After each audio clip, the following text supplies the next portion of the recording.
Everyone, welcome to target for IQ. बेटा आज मैं आपके लिए Bihar judiciary mains English paper solution लेके आई हूँ, जिसमें हम ये एनालाइज करेंगे कि टारगेट फॉर आईक्यू में जो बच्चों को पढ़ाया गया था वो कितना सक्सेसफुल रहा हमारे बिहार के स्टूडेंट्स के लिए।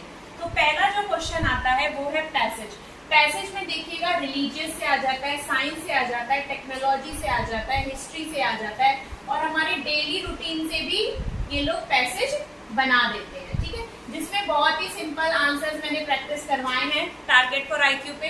दूसरा हमारा लेटर जो होता है वो फॉर्मल और इनफॉर्मल, और मैंने आप लोग को बताया था कि लीव एप्लीकेशन तो मस्ट आती है या फिर आपके रिलेटिव्स को लेटर लिखने के लिए जरूर आता है, तो वो भी हमने पेपर 2021 में देखा है।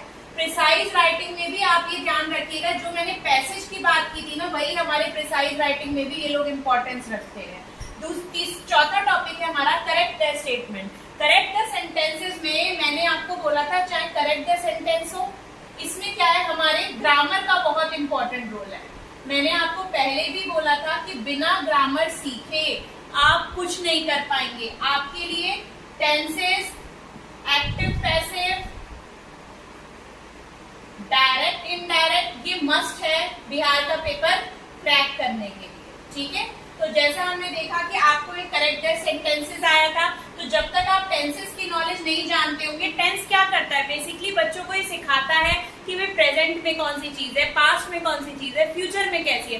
तो जब आप सेंटेंस जानेंगे तभी तो करेक्ट कर पाएंगे, क्योंकि हर जगह वर्ड को ही नहीं चेंज करना होता है, कभी सेंटेंस को भी चेंज करना होगा। वो मान लीजिए आपका यहाँ पे विल लिखा होगा, जबकि बाकी जो आगे पीछे वो किसकी बात कर रहा होगा, वो प्रेजेंट की बात कर रहा होगा, तो वो हमें टेंस है। देखिए बेटा इस बार टेंस डायरेक्ट नहीं पूछा गया, एक्टिव पैसिव डायरेक्ट नहीं पूछा गया, डायरेक्ट इनडायरेक्ट डायरेक्ट नहीं पूछा गया। लेकिन मैं आपको बता दूं, जो बिहार एपीयू मेंस वाले बच्चे हैं वो ध्यान रखें कि इन तीनों पे उनकी पकड़ बहुत जरूरी है। और आपने देख लिया कि करेक्ट द सेंटेंस में ग्रामर भी हमें आना चाहिए। ठीक है, पांचवी चीज पंक्चुएशन। मैंने बोला ही था कि जनरल पंक्चुएशन आपको और जनरल ही आया है। ठीक है, ज्यादा डिफिकल्ट की जरूरत नहीं थी, सिर्फ हमें कॉमा, फुल स्टॉप, ठीक है, क्वेश्चन मार्क, इससे ही हमारा पंक्चुएशन हो गया था।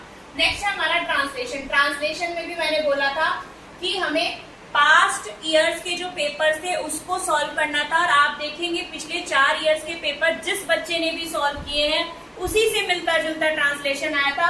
और ट्रांसलेशन के लिए भी मैंने बोला था भाई रिलीजियस जरूर करके जाना, साइंस जरूर करके जाना, ठीक है, टेक्नोलॉजी, हिस्ट्री, डेली रूटीन। तो ये ध्यान रखिए, ये जो पैसेज वाला पॉइंट है, ठीक है, प्रिसाइज राइटिंग, ट्रांसलेशन, ये तीनों कहीं ना 4-5 टॉपिक से ही आसपास घूमते फिरते रहते हैं।